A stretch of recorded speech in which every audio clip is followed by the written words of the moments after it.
자, 그 다음에 챕터 두 번째 프로세스 관리입니다. 첫 번째 그 프로세스 개념을 설명하도록 할게요. 프로세스 개념에서 일단 첫 번째 알아야 될 게 이 프로세스가 대체 뭐냐. 프로세스 정의에 대해서는 정확히 암기하셔야 되죠. 정의. 일단 암기하는 거를 일단 목표로 두시고요. 지금 설명하는 거를 나름대로 이해해 보도록 하시자고요. 자, 첫 번째. CPU에서 현재 실행되고 있는 프로그램입니다. 그러니까 디스크에 존재하는 프로그램은 우리가 프로세스라고 하지 않아요. 무슨 말이에요? 여기 운영체제가 있고요. 디스크에 있는 여기 프로그램 파일이 있다고 합시다. 여러분 CD나 디스크에 존재하는 어떤 파일이 있다면 이거는 프로세스라고 하지 않아요. 로드에서 메모리에 올라갔을 때 이 상태를 우리가 뭐라 그래? 바로 프로세스라고 하는 거다. 이런 얘기입니다. 프로세스. 아시겠죠? 두 번째, PCP의 존재로서 명시된다. 이런 얘기인데 PCP라고 하는 것은 뭐냐면 프로세스 컨트롤 블록이에요. 그러니까 이 프로세스 컨트롤 블록이라는 건 프로세스가 하나만 올라오는 건 아니잖아. 여러 개가 올라올 거 아니에요. 그죠? 하나만 올라가는 게 아니라 여러 개가 올라가니까 여러 개 올라가는 정보가 필요할 거 아니에요. 이게 1번이다, 2번이다, 3번이다, 4번이다. 여기가 네가 지금 실행 중이다. 네가 필요한 자원들이 뭐냐? 이런 것들에 대한 목록이 있을 거 아니야. 그 PCP 테이블이라는 게 있어. 이거 조금 이따가 배우죠? 거기에 등록이 되는 이런 시점을 우리가 PCP가 등록이 되는 시점을 바로 프로세스라 이렇게 얘기할 수 있다는 거예요. 우리가 앞에서 얘기했지만 컴퓨터 시스템을 뭐라고 인식을 하면 병원이라고 이야기하면 이 환자를 프로세스라고 그랬죠. 그럼 환자가 병원에 가면 이 사람이 왔다가 환자 기록부에 기록이 될 거 아니야. 그죠? 환자 기록부에 해당되는 거를 우리가 PCP라고 봐도 된다. 그 다음에 세 번째는 디스패치입니다. 디스패치. 디스패치도 조금 이따 설명 다시 될 텐데 디스패치는 뭐냐면 이 CPU가 인식하는 시점을 말해요. 그러니까 CPU가 여기 있어요. CPU가 있으면 요 실행을 딱 할 때 CPU의 내용이 담겨지겠죠. 병원에 갔어. 환자야. 환자가 병원에 갔어요. 항상 느끼는 기분이지만 저도 병원을 가면 의사가 처음부터 내 얼굴 보고 인사하지 않아요. 그죠? 뭔가 한참을 보고 있다가 5분 정도 보고 있다가 그 다음에 막 설명한단 말이지. 그건 왜 그렇죠? 내 얼굴을 보면 내 이름이 뭔지 내 나이가 뭔지 모르잖아. 근데 그 정보를 보면 그 내 환자 기록부를 보면 이 사람이 몇 살이고 왜 아파서 왔고 대강 어떤 병력이 있었다 이런 것들이 기록이 될 거 아닙니까? 그거를 볼 시간이 필요하잖아. 컴퓨터도 마찬가지라는 얘기죠. 이 실행 환자 프로세스가 존재하면 CPU는 하나밖에 없다고요. 그러면 이 CPU 프로세스 상태를 CPU가 딱 인식을 하는 시점 이걸 우리가 디스패치라고 그래요. 알겠죠? 굳이 얘기하면 이제 준비해서 실행 상태로 넘어가는 시점을 우리가 디스패치라고 그래요. 그 다음에 지정된 결과를 얻기 위한 계통적 과정이다. 또 그 밑에 것도 같은 말이에요. 목적 또는 결과에 따라 발생되는 사건들의 과정이다. 여러분이 컴퓨터 게임을 한다든지 아니면 워드 프로세스를 작성한다고 해보자고요. 그러면 목적을 위해서 하는 거 아닙니까? 뭐 문서 출력을 하는 게 최종 목적이고 내가 어떤 그 뭔가 게임을 할 때 목표까지 진행을 하기 위한 여러 가지 작업들을 하지 않습니까? 그런 것들을 이렇게 요약해서 말하고 있는 거예요. 그 다음에 비동기적이라는 말이 좀 어렵죠. 비동기적 행위의 주체다. 이 비동기라는 것은 이제 간헐적이라는 의미예요. 간헐적이라는 의미고 동기라는 것은 연속적이라는 의미예요. 그러니까 이 동기란 말 자체가 한국말로 그냥 해석을 해보면 시간 맞춤입니다. 시간 맞춤 행위. 영어로는 synchronize라고 그래요. synchronize는 여러분이 듣기에는 그 수영 있죠. 수영 종목. synchronize 수영은 혼자 하는 게 아니잖아. 최소한 둘 이상이 해야 되니까 둘 이상이 동작을 잘 맞추고 해줘야 좋은 점수를 얻을 수 있는 것처럼 이 동기란 말은 그런 말이에요. 자, 연속적이라는 의미는 뭐냐면 옛날에는 프로그램이 하나밖에 없었어요. 그러니까 처음부터 끝까지 일정한 시간을 맞춰서 수행을 했단 말이야. 그런데 지금은 어때요? 프로그램이 여러 개 실행이 되다 보니까 여기 실행하다 멈춰섰다가 다시 일로 오고 여기 실행하고 다시 일로 오고 여기 실행하다 다시 이어서 하고 이렇게 여러 가지 프로그램을 자꾸 바꿔가서 하기 때문에 간헐적이다, 비동기적인 실행이다, 비동기적 행위의 주체다 이렇게 얘기를 하는 겁니다. 이해되시죠? 그 다음 프로시저란 말이 뭐냐면 프로시저는 조각난 프로그램이다 이렇게 생각해도 돼요. 조각난 프로그램이다. 옛날에는 프로그램을 하나의 파일로 만들었지만 지금은 여러 개의 프로그램이 크니까 여러 개의 프로그램을 다 나눠서 얘네들을 한꺼번에 이렇게 실행되는 형태, 연결해서 실행하는 형태. 옛날에는 파일 하나로 다 작성했지만 여러 개로 나눠서 분할된 요 하나하나를 뭐라 그러는 거예요? 바로 프로시저다, 혹은 모듈이다, 혹은 뭐 단위 프로그램이다, 혹은 서브 루틴이다. 뭐 자세하게 얘기하면 다 틀리지만 같은 맥락의 용어들이에요. 그것이 지금 활동 중이면 우리는 바로 뭐라고 하다? 프로세스라고 한다. 그 다음 실행 시저, 프로시저의 제어 궤적이란 말이 나오죠. 궤적이란 말이 뭐냐면 여러분이 그 양궁 같은 거 보시면 활 쏠 때 그 딱 한 시점을 말하는 게 아니고요. 활이 나가서 관역이 딱 맞을 때까지 요 시간 틈이 있잖아요. 과거도 되고 미래가 될 수 있는 거. 요걸 제어 궤적이라고 그러잖아. 활을 쏠 때 딱 출발해서 관역에 맞을 때까지 현 시점으로 보면 여기지만 지나간 것도 앞으로 갈 것도 다 뭐야? 프로세스로 보자. 그러니까 프로그램이 실행이 될 때 지금 현재 실행하고 있는 게 이 시점이야. 이걸 다 해야 되는데 여기는 이미 실행됐고 여기는 실행될 거야. 그러나 이 범위를 우리는 뭐라고 보자? 프로세스로 보자. 그 다음 CPU가 할당되는 객체, 이번 상식적으로 알 수 있고요. 가장 실행하기 위한 최소 단위를 프로세스라고 한다. 정확히 알아두시기 바랍니다. 그 다음에 프로세스 상태입니다. 상태. 이거는 세 가지가 있죠. 준비 상태, 그 다음에 실행 상태, 런 상태, 그 다음에 세 번째 대기 상태 혹은 보류 상태. 세 가지 반드시 기억하시고 거기 순서 상태 전이도를 보면 이 내용을 사실상 자세하게 이해할 필요는 없어요. 시험 문제는. 그러나 이 내용이 운영체제에서 어떻게 보면 가장 핵심적인 내용이기 때문에 조금 어렵더라도 좀 이해할 수 있도록 노력을 좀 해봅시다. 여기 하드디스크가 있고요. 중간에 수풀이라는 게 있어요. 이건 왜 있는 건지 조금 이따가. 요 영역을 우리가 메모리라고 보자고요. 메모리. 좀 논리적으로 그림을 그리는 거예요. 실제로는 이렇게 되어 있지는 않지만. 자, 그러면 여기 프로그램이 하나 있다고 합시다. 프로그램이 해서 여러분이 바탕화면에 있는 프로그램 하나 더블 클릭했다고 합시다. 그럼 바로 주기억 장치에 올라오는 게 아니라 한 군데를 거쳐요.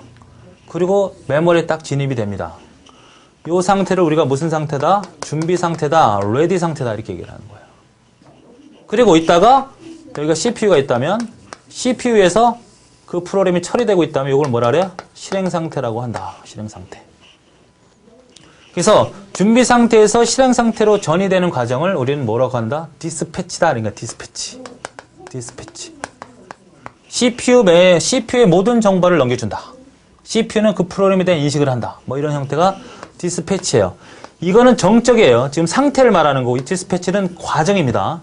그래서 준비 상태에서 실행 상태로 변화하는 것을 뭐라고 하냐? 그러면 디스패치. 디스패치가 일어난 후에 다음 단계는 뭐냐? 실행 상태. 기억하시자고요. 거기 보면 디스패치. 그 다음에 이 스풀은 대체 뭐냐? 스풀은. 자, 그걸 설명하기 전에 자, 실행하는데 내가 갑자기 출력을 할 일이 생겼어요. 그러면 출력은 CPU가 안 하고 바로 채널이 합니다. 그래서 여기 대기 상태로 일단 바뀌어요. 그러면 실행 상태에서 뭐야? I/O 요구 같은 것이 일어났을 때는 바로 대기 상태, 그 다음에 보류 상태 이렇게 얘기할 수 있는 거죠. 블록 상태. 그래서 대기 상태에 있다가 다시 준비 상태로 전이될 때를 우리가 뭐라 그래? 웨이크업이라 그래. 이렇게 웨이크업. 실행 상태에서도 다시 준비 상태로 올 수 있는데 이거는 뭐냐면 타임 런아웃이라고 그래요. 런아웃, 타임 런아웃이다. 자, 그럼 이걸 갖다 우리가 병원으로 좀 이해를 해보면 좀 쉽겠죠. 병원으로 다시 한번 생각을 해봅시다. 병원이 이렇게 있어요. 병원이 있단 말이에요. 그러면 병원에는 여기 의사가 있을 거 아니야, 그치? 의사. 그 다음에 병원 의사가 집무하는 곳이 있겠죠. 이렇게 의사 책상이야. 그리고 여기로 들어가는 진입로가 있고 여기 간호사가 있다고 합시다. 간호사. 여기는 완전 바깥에 이렇게. 이제 간호사는 이제 환자 일로 집어넣어주면 되는 거예요. 그러면 병원에 가시면 왜 그 병원 그 어떤 진료실이든 의사가 있는 곳에 들어가기 전에 이렇게 의자가 있잖아요. 그래서 앉아서 기다리고 있을 거 아닙니까? 그 바깥에 이렇게 큰 의자들이 있고 뭐 TV도 있고 여러 가지 있을 거 아니에요. 병원에는 어떤 시설도 있죠. 뭐 엑스레이실부터 무슨 검사실 뭐 다 있잖아요. 자, 이렇게 일단 보면 이 사람이 누구라고? 의사야. 의사니까 뭐라 그랬어요? 이걸 CPU라 그랬죠. CPU. 그 다음에 이 사람은 간호사야. 간호사. 간호사가 누군지는 조금 이따 정체를 밝혀보죠. 그러면 내가 환자예요. 그럼 환자가 여기 있어.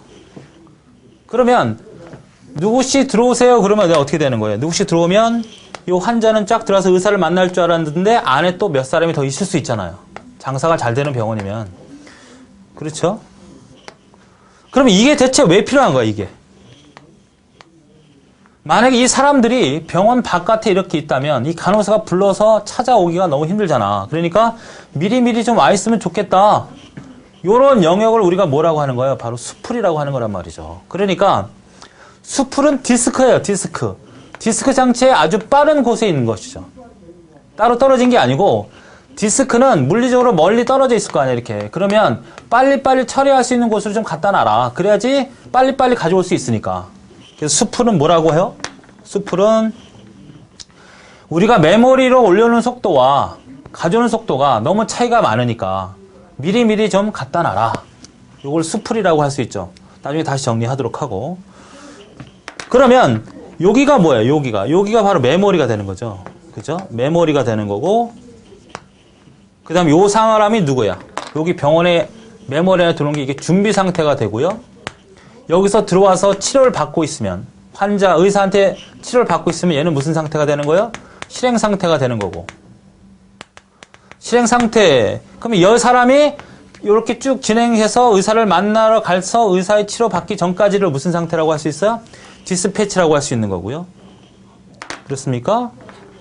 그러면 의사가 딱 치료하다가 야, 이제 넌 엑스레이 가서 찍고 와. 그러면 밖에 나가서 쭉 찍으러 갈 거 아니야. 이 상태를 무슨 상태라고 한다? 이것도 프로세스 상태라고 하고 대기 상태라고 한다는 얘기예요. 이해되시나요? 그러면 이 밖에서 엑스레이를 찍던 사람이 다시 돌아와서 바로 의사를 만날 수가 없잖아. 왜? 그 시간에 다른 환자를 봐야 되니까 다시 여기 앉아 있어. 그건 뭐야? 웨이크업 상태. 이해되시죠? 자, 그래서 항상 이렇게 화살표 방향으로 흐름만 있는 건 아니에요. 이렇게 되는 경우는 절대 없습니다. 왜 그렇죠? 대기 상태에 있다가 바로 의사를 만날 수 없다 그랬죠? 또 준비 상태에서 대기 상태로 갈 일이 없지. 준비 상태에 있다가 의사를 만나고 가야지 그냥 갈 수는 없잖아? 이것도 안 돼. 그러나 이거는 하나 있다는 얘기지, 이거. 이건 뭐예요? 들어갔다가 다시 들어가는 경우는 있다는 얘기죠. 그래서 병원에서는 그럴 일이 없겠지만 환자가 만약에 3명이 있다고 했을 때 병원에서는 그럴 일이 없다 그래서 컴퓨터에서는 가능하죠. 의사가 이 사람들을 5분 보는 거야. 한 번에 다 보는 게 아니라 5분 돌아가면서 보는 거야. 간호사가 굉장히 힘들겠지만 5분. 이건 뭐야? 시간 분할이라 그랬죠. 그러니까 시간 분할하니까 5분 보다가 5분이 끝나면 내보내야 되잖아. 그래서 시간이 끝나면 바깥으로 나와야 되는데 준비 상태. 또 5분이 지나면 올라가고 계속 이렇게 돌아가는 형태가 가능하다면 이거는 바로 타임 런 아웃의 형태에서 실행 상태에서 준비 상태로 전이될 수 있다. 이런 얘기를 하고 있는 거죠. 이해되십니까? 그러면 대체 이 간호사의 정체는 누구야? 얘가 바로 뭐죠? 운영체제입니다. 그렇죠? 효과적으로 운영할 수 있도록 간호사는 지원해줘야 돼. 그 다음에 여기 큰 공간은 다 뭐고? 디스크라고 볼 수 있고. 이해되시죠? 자, 그래서 우리가 반드시 기억해야 될 게 뭐냐면 수풀이란 단어하고 그 다음에 버퍼입니다. 버퍼. 여기서 이제 수풀이 나타났죠? 그러니까 입출력과 거기 뒷장에 보시면 나와 있어요. 수풀이라는 것은 프로그램과 이를 이용하는 I/O 입출력 상시 속도 차이를 규정한 거죠. 그러니까 I/O와 프로그램, 그러니까 프로그램이 처리하는 속도가 엄청나게 빠르단 말이지. 디스크에서 메모리를 가져오는 시간보다. 그러니까 수풀이라고 하는 것은 속도 차이 때문에 바로 하드디스크가 중재를 하는 거죠. 속도 차이를 극복하기 위해서. 그러니까 프로그램 처리 속도와 입출력 속도의 차이 때문에 우리는 뭐래요? 그걸 하드디스크가 중재를 한다. 좀 더 빠르게 할 수 있도록. 관련된 얘기로 뭐가 있어요? 여러분이 그 프린트를 할 때 수풀 기능을 쓰느냐 마느냐가 있거든요. 그냥 프린트를 해라 그러면 프린트 속도가 너무 떨어지니까 걔를 갖다가 그냥 CPU가 바라만 보고 있을 수 없단 말이에요. 그러니까 답답하니까 내가 프린트로 출력하는 것보다 디스크에 출력하는 게 워낙 빠르니까 일단 디스크에 출력해 놓을게. 그리고 돌아서면 CPU가 할 일 하면 채널이라는 놈이 그 디스크에 있는 걸 프린트로 밀어내면 되니까 우리가 병행 처리가 가능하거든요. 그게 바로 스플러의 역할이고 스플링이라고 그러죠. 그런 걸. 뭐 그거 다 통합해서 속도 차이 때문에 프로그램과 입출력 속도 차이에 하드디스크가 중재한다. 좀 더 빠른 위치로 배치시킨다는 얘기입니다. 그렇죠. 그다음에 버퍼라고 하는 것은 똑같은 의미인데 버퍼도 이번에 이건 메모리가 중재하는 거죠. 메모리가 중재. 메모리가 그러니까 이것만 구분을 잘 하세요. 버퍼는 여기서 올라가는 거. 우리가 나중에 배우겠지만 다시 간단히 얘기하면 여기가 주기억 장치고 여기가 캐시라고 합시다. 여기가 보조기억 장치인 디스크예요. 일로 올라갈 때 속도 차이가 너무 나니까 뭐가 역할을 한다? 수플러, 수풀, 디스크가 이걸 중재한다. 이걸 뭐라 그래? 스풀이라고 하고 역시 캐시도 이 주기억 장치보다 더 빨라. 그걸 누가 경제한다? 메모리가 중재한다. 속도 차이 때문에. 그걸 우리는 버퍼라고 한다. 아시겠습니까? 자, 그래서 우리가 보통 그 상태 전이 요 세 가지 반드시 기억하시고 또 알아야 될 게 뭐냐면 요거 준비 상태에서 실행 상태로 갈 때 뭐라고요? 이거는 바로 디스패치다. 기억해 주시고 맞죠? 그 다음에 실행 상태에서 대기 상태로 혹은 보류 상태로 가는 건 뭐라 그래? IO 요구가 일어났을 때. 그 다음에 대기 상태에서 준비 상태로 갈 때를 뭐라 그런다? wake up. 그 다음에 준비 뭐죠? 그 실행 상태에서 다시 준비 상태로 오는 걸 뭐라 그래요? 이거는 타임이 run out 되었을 때. 이 타임이라고 하는 것이 종료되었을 때. 언제 쓰는 거예요? 시간 분할할 때 쓴다. 시간 분할일 때만 가능하겠죠? 시간 분할. 그래서 이 시간이라는 것은 할당된 시간 혹은 타임 슬라이스 혹은 퀀텀이다 이렇게 얘기를 해요. 퀀텀 시간이다. 이거 반드시 기억해 두셔야 됩니다. 안 되는 경우도 있죠? 안 되는 경우. 이렇게 되는 건 안 된다 그랬어 분명히. 자, 그 다음에 인터럽트를 보도록 하겠습니다. 인터럽트를 볼게요. 보죠. 인터럽트. 여기서 바로 할게요. 인터럽트.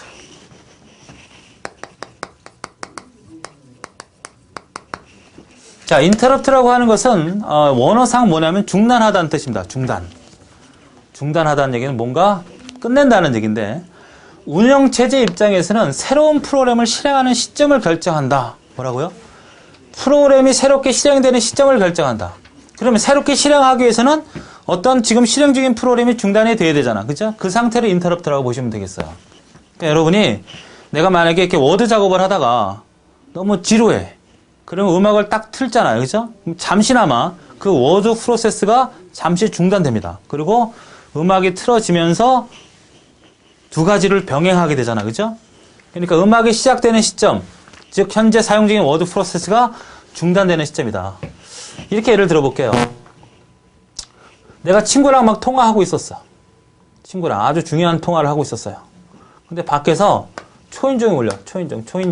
띵동. 누가 왔다는 얘기죠? 그러면 친구한테 끊지 않고 야, 잠시만 기다려. 그리고 가서 초인종을 문을 열어보니까 우체국 아저씨가 왔어. 택배가 왔어. 택배를 받고 다시 돌아와서 야, 아까 어디까지 얘기했지? 하고 계속 이어갈 수 있잖아. 그죠? 그러니까 요런 행위 자체를 바로 인터럽트 루틴이 수행해 준다는 얘기죠. 아시겠습니까? 음악을 친구랑 통화하다가 초인종이 와서 그렇지. 그러면 이 친구랑 통화하는 것도 하나의 프로세스고, 그죠? 우체국 아저씨가 온 것도 프로세스잖아. 그러니까 이걸 동시에 처리할 수 있도록 지원해주는 이런 형태를 우리는 뭐라 그래? 인터럽트 처리 루틴이 도와준다. 그 걸린 초인종이나 이런 작업들은 바로 인터럽트가 발생했다고 할 수 있는 거고. 맞습니까? 또 이렇게 될 수도 있잖아요. 내가 친구랑 막 얘기하고 있어. 잠깐만 기다려. 아저씨가 택배를 주고 있는데 또 친구가 놀러 왔어. 아저씨 잠깐만 어서 와 빨리 가 있어 방으로. 아저씨 알았어요 사인해주고 돌아와서 전화 받고 얘랑 같이 얘기를 할 수 있는 거 아니야. 이런 게 다 인터럽트에서 프로그램이 수행이 된다는 얘기니까 우리가 프로그램이 하나만 실행되면 전혀 인터럽트 의미는 소용이 없을 거예요. 그죠? 그래서 여러분은 기억하셔야 될 게 바로 순서입니다. 순서가 가장 중요합니다. 그러니까 인터럽트가 처음에 발생이 되면 가장 첫 번째 하는 게 뭐냐면 운영체제 모든 제어권이 넘어가죠. 그죠? 운영체제가 모든 일을 해야 되니까 운영체제가 모두 제어권을 받게 되고 아까 얘기했던 것처럼 잠시만 기다려. 이건 뭐야? 지금 현재 상태를 저장해야 된다. 왜? 현재 상태를 저장해야만 나중에 돌아와서 계속 수행할 수 있기 때문에. 맞죠? 그 다음에 세 번째는 이걸 이제 한번 해보죠. 거기 책에 나와 있는 대로 첫 번째 인터럽트가 모든 운영체제가 현재 받는다는 얘기야. 그죠? 그러니까 인터럽트가 발생되면 모든 제어권을 운영체제가 받는다. 그리고 운영체제는 현재 상태를 기억해야 된다. 그죠? 그 다음에 세 번째는 이제 분기를 하죠? 인터럽트 처리 루틴에 의해서 운영체제 루틴으로 제어권을 이동한다. 이동을 하고 그 다음 네 번째는 인터럽트를 처리하고 그 다음에 복귀를 하겠죠? 복귀. 여기 4. 인터럽트 처리한다는 것은 새로운 프로그램을 실행한다는 거야. 아까 얘기했지만 워드를 작업하다가 음악을 실행한다는 의미와 같아요. 새로운 프로그램을 실행한다. 그 다음에 복귀를 하고 그 다음에 인터럽트 걸렸던 시점에서 아까 저장된 내용을 바탕으로 해서 다시 재실행을 한다. 그렇죠? 이런 내용이 바로 6번째입니다. 그래서 이런 내용이 좀 많지만 여러분은 이 정도만 정확히 기억해 주셔야 돼요. 그러니까 OS의 제어권을 갖는 건 당연하니까 가장 중요한 부분 뭐예요? 현재 상태를 기억한다. 이것만 잘 기억해도 문제 해법이 됩니다. 해결 해법이 된다는 얘기예요. 그 다음에 두 번째는 인터럽트 종류입니다. 인터럽트 종류는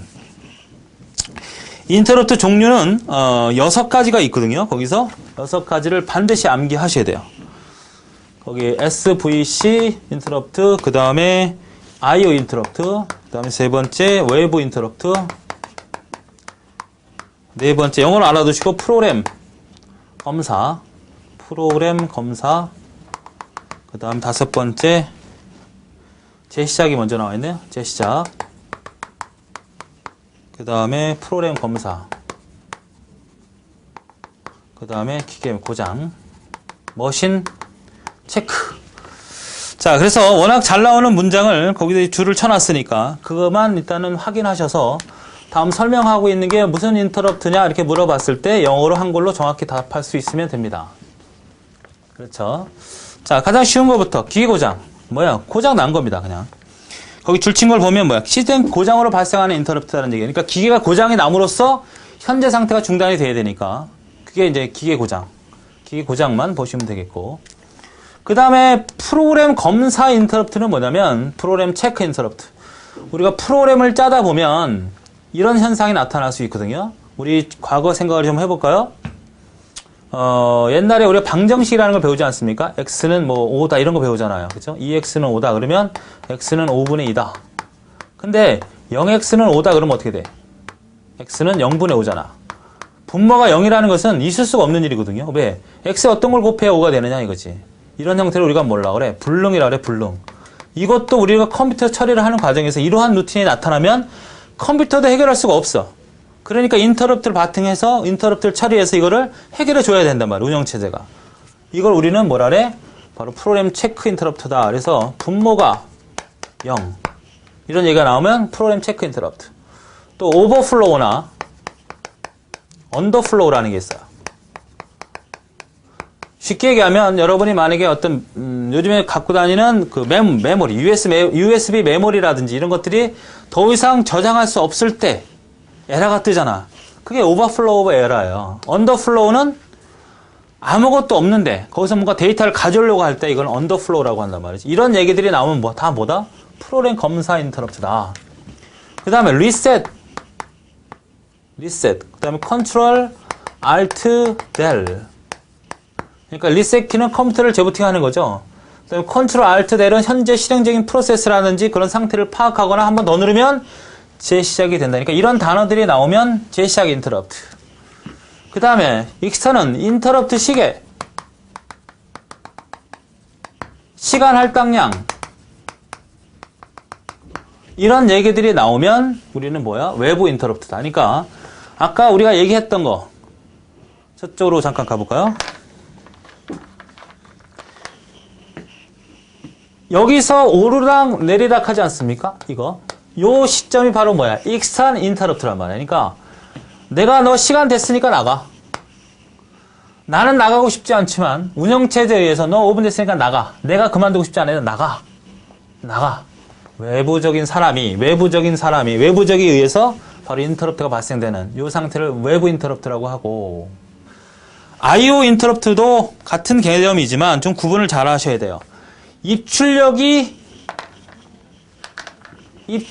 상태 변화가 일어났을 때, 거기 보시면 준비를 하거나 할당을 하거나 완료 시에 발생하는 게 다 바로 IO, 입출력의 변화, 상태 변화가 일어나는 걸 다 IO 변화. 요것이 가장 중요한 거죠. 운영체에서 가장 중요하게 다루는 부분이고 시험에도 가장 잘 나오는 그런 파트가 해당이 됩니다. 파트. 여기가 뭐냐면 가장 중요한 단어가 뭐 프로세스 관리, 메모리 관리 다 되죠. 뭐 프로세스, 메모리, CPU 관리, 그 중에서 가장 중요한 게 뭐야? 오퍼레이터와의 대화예요. 오퍼레이터와의 대화. 이 단어가 핵심 단어예요. 무슨 얘기냐면 사용자, 여러분이 컴퓨터 프로그램을 실행하잖아요. 그럼 실행을 하면 새로운 프로그램이 실행이 되는 거거든요. 그러면 그 프로그램에다 메모리도 할당해야 되죠. 프로세스 스케줄러에서 활동시켜야죠. CPU도 배치시켜야 되죠. 어떤 자원도 할당해야 되죠. 그러니까 사용자가 프로그램이 실행했을 때 발생하는 인터럽트를 뭐라고 한다? 바로 SVC 인터럽트라고 한다. 슈퍼바이저 콜. 감시 프로그램이 바로 동작이 돼야 되니까. 무슨 말이에요? 그러니까 사용자가 프로그램을 실행할 때 발생하는 인터럽트를 SVC 인터럽트, 사용자라는 걸 뭐라고 보는 거예요? 바로 오퍼레이터가 운영체제와 대화하는 건 뭐예요? 실행했을 때잖아요. 그때 발생하는 것을 SVC 인터럽트다.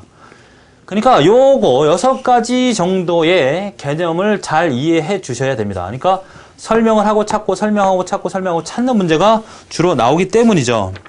그렇죠? 자, 그 다음에 요거 순서 반드시 기억해 두시고, 자, 그 다음에 문맥 교환입니다. 문맥 교환.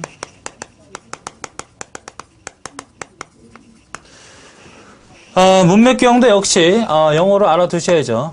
컨텍스트 스위칭이라고 그래요. 스위칭. 뭐 영어로도 정확히 알아두십시오. 주로 일단 나오는 게 정의하고 의미입니다. 의미. 이 의미를 어떤 거 같이 연결시켜서 알아야 되냐면 시간 할당량, 그 다음에 인터럽트, 오버헤드, 요거와 관련 지어서 같이 알아두셔야 된다는 얘기죠. 문맥 교환은. 무슨 말인지 아시겠습니까? 문맥 교환. 자, 우리가 이런 얘기를 했었어요. 운영체제가 있고요. 그 다음에 프로그램이 여러 개가 올라가죠. 그러면 CPU에 의해서 얘네들이 3개가 처리되고 있지 않습니까?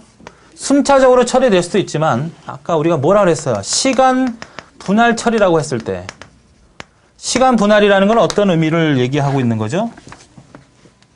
그렇죠. 시간을 조금씩 짜게서 여기 수행하고 여기 수행하고 여기 수행하고 여기 수행하고 요거 이렇게 해서 반복 수행하는 거죠. 시간 할당량. 여러분이 예를 들어서 내가 워드 작업을 하고서 음악을 들으면서 어떤 걸 다운받고 있다고 합시다. 그럼 이게 사실상 동시에 일어나는 것처럼 느낄 뿐이지 동시에 되는 건 아닙니다. 동시에 되는 건 아니에요. CPU는 하나밖에 없기 때문에.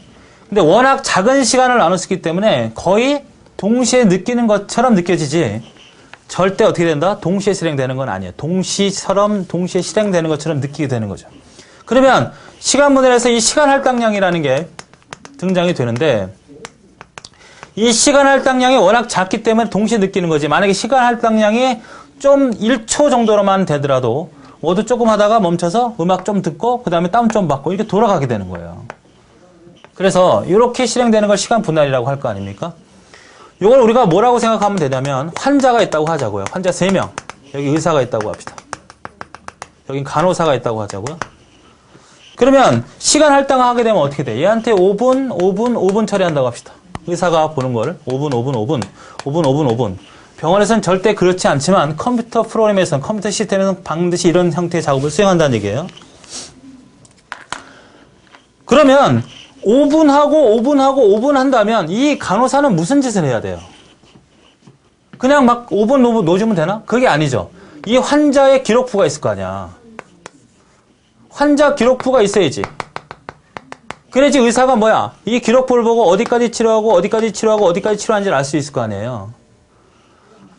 아니, 기록부가 없어야 된다? 만약 50명 정도 처리한다고 봐, 50명.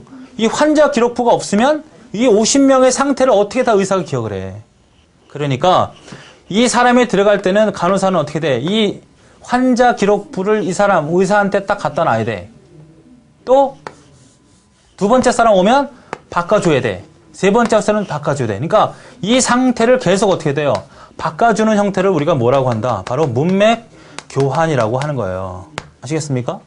그러니까 프로그램 3개가 돌아가지만 사실상 CPU는 이 3개의 정보를 그때그때 계속 바꾸면서 내용을 기록해야 돼. 그러니까 CPU가 기억하고 있는 건 하나의 프로그램밖에 없다고요. 3개를 동시에 기억하지 못한다. 그러니까 워드 프로세스의 상태 정보를 기억했다가 나중을 실행해서 잠깐 어딘가 보관하고 두 번째 집어넣고 세 번째 집어넣고 계속 이런 형태의 작업이 수행이 되는 거예요. 그렇죠? 그러면 한번 생각을 해보자고요. 이 5분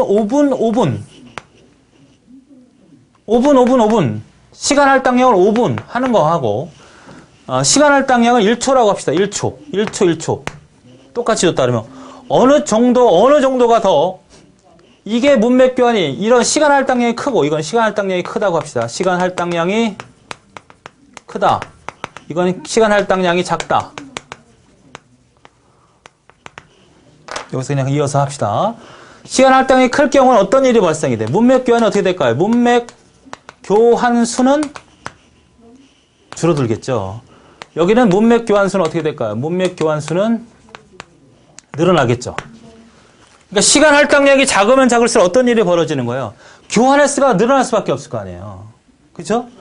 1시간을 한다고 해봐요. 얘는 몇 번 바꿔줘야 돼. 개개 있는 별로. 얘는 몇 번 바꿔줘. 60번 바꿔줘야 되잖아, 이거는. 그러니까 문맥 교환 수가 늘어난다. 그러니까 문맥 교환 수가 늘어난다는 것은 어떻게 돼? 그만큼 거의 동시에 느끼는 느낌을 갖게 된단 말이에요. 그죠? 워낙 빨리 작게 하니까 동시에 느낌을 갖게 해준다. 동시에 실행되는 느낌을 갖게 해주지만 거기에 따른 뭐가 증가된다? 오버헤드가 증가된다. 왜? 문맥 교환이 일어난다는 건 바로 뭐가 발생된다는 거니까 인터럽트가 많이 발생한다는 얘기잖아요. 인터럽트가 많이 발생한다는 인터럽트는 뭐라 그래서 새로운 프로그램을 실행하기 위해서 현재 걸 중단하고 새로운 프로그램을 실행한다 그랬으니까 인터럽트가 발생이 드러나니까 오버헤드가 증가되고 거기에 따른 문맥 교환 수가 늘어나는 거죠. 시간 할당량이 작다는 건 오버헤드라는 것은 간접 부담 비용이에요. 간접 부담 비용. 그러니까 여러분이 만약에 공부하러 왔다. 학교에 간다. 그럼 학교에서 공부하는 게 주 목적이면 학교까지 걸어가는 거. 이게 오버헤드란 말이죠. 오버헤드. 그렇죠? 만약에 지금 공부가 학원에서 내가 50분 수업하고 10분 쉰다고 하자고요. 50분 쉬고 10분 쉬어. 그런데 10분을 쉴 때 뭐 5분하고 1초 쉬고 5분하고 1초 쉬고 이렇게 해서 10분을 쉰다고 합시다. 아주 오버헤드가 많이 일어난다는 얘기죠. 그러니까 간접 부담 비용이 많이 일어난다. 다시 한번. 시간 할당량이 적으면 그만큼 바꾸는 횟수가 많다. 바꾸는 횟수가 많다는 건 오버헤드가 증가된다. 오버헤드가 증가되는 것은 바로 인터럽트가 많이 일어나기 때문이다. 이 관계를 정확히 알아두셔야 돼요. 반대로 시간 할당량이 크다는 얘기는 문맥 교환수는 줄어들 거 아니에요. 교환하는 횟수가 적으니까. 그에 따른 뭐예요? 오버헤드는 감소되겠죠. 오버헤드는 감소되겠지. 왜? 바꾸는 일이 적으니까. 그죠? 인터럽트도 줄어들겠죠. 인터럽트도. 그러나 뭐야? 동시에 수행되는 느낌을 갖지 못하겠죠. 그러니까 요 두 가지를 한쪽만 잘 정리해 두시면 구분할 수 있지 않습니까? 요거를 우리가 뭐라고 한다? 문맥 교환이라고 한다. 그래서 잘 기억해 두시고 거기 그 문맥 교환의 개념에서 첫 번째 문맥 교환 위치가 있지 않습니까? 그 위치, 프로그램 실행, 중단, 교환, 처리, 서비스 루틴, 중단 부분 재실행에서 인터럽트 처리하기 전 세 번째 문맥 교환이 프로그램 중단하고 그 다음에 문맥 교환하는 그 순서 위치도 정확히 알아두시기 바랍니다.